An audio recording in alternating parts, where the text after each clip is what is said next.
Hi everyone, I'm with Lily and I'm Miss Lily. We're here practicing social distancing.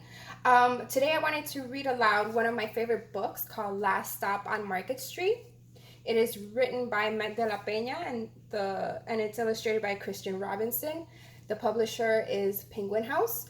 And it's a story about this little boy named CJ. He goes on a bus ride with his grandma, and his grandma teaches all the beauty there is in his neighborhood. Um, but while I read this, I want to challenge you readers to think about, do you think people are happier if they have more things? And what do we need to make us happy? So here we go. CJ pushed through the church doors, skipped down the steps. The outside air smelled like freedom, but it also smelled like rain, which freckled CJ's shirt and dripped down his nose. He ducked under his Nana's umbrella, saying, "How come we gotta wait for the bus in all this wet?" "Trees get thirsty too," his Nana told him. "Don't you see that big one drinking through a straw?" CJ looked for a long time, but never saw a straw. From the bus stop, he watched water pool on flower petals, watched rain patter against the windshield of a nearby car.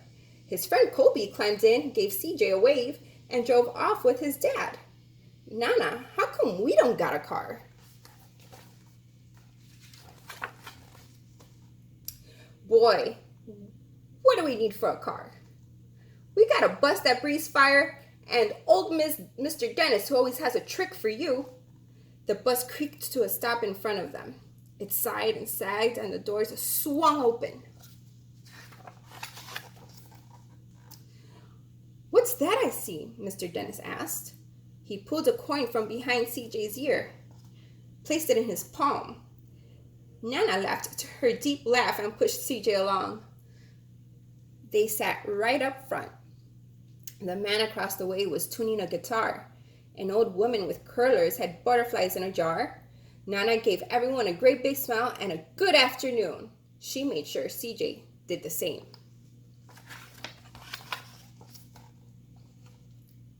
The bus lurched forward and stopped.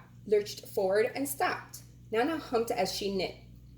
"How come we always gotta go here after church?" CJ said. "Miguel and Colby never have to go nowhere." "I feel sorry for those boys," she told him. "They'll never get a chance to meet Bobo or the sunglass man.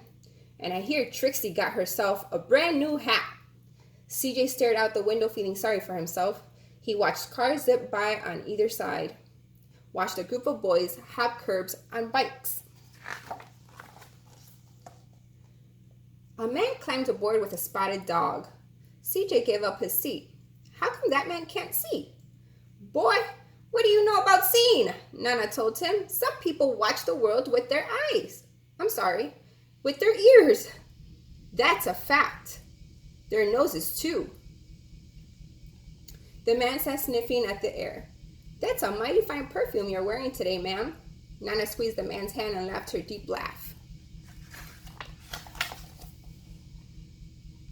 Two older boys got on next. CJ watched as they moved on by and stood in back. "Sure wish I had one of those," he said. Nana set down her knitting. "What for?" "You got the real life thing sitting across from you. Why don't you ask the man if he'll play us a song?" CJ didn't have to. The guitar player was already plucking strings and beginning to sing. To feel the magic of music, the blind man whispered, "I like to close my eyes." Nana closed hers too. So did CJ and the spotted dog.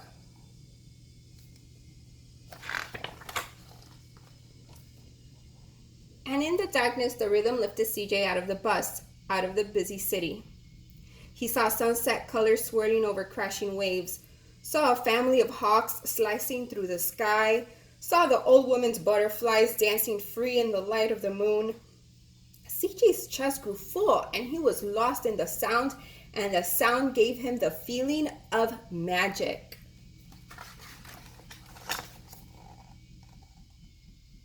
The song ended and CJ opened his eyes. Everyone on the bus clapped, even the boys in back. Nana glanced at the coin in CJ's palm. CJ dropped it in the man's hat. Last stop on Market Street, Mr. Dennis called. CJ looked around as he stepped off the bus. Crumbling sidewalks and broken down doors, graffiti tagged windows and boarded up stores. He reached for his Nana's hand. How come it's always so dirty over here? She smiled and pointed to the sky.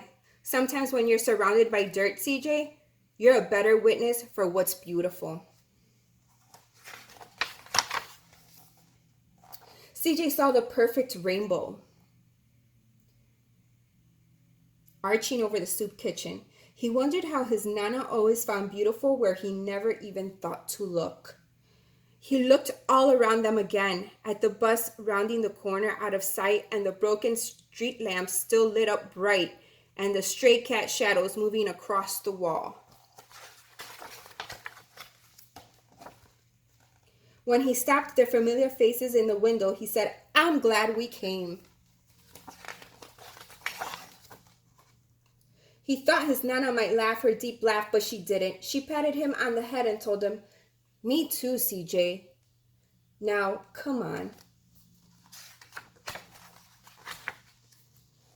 And there's CJ and Grandma enjoying a book. The end. Now, I hope that you enjoy this book as much as I do. And again, I want you to think about, what do we need to be happy?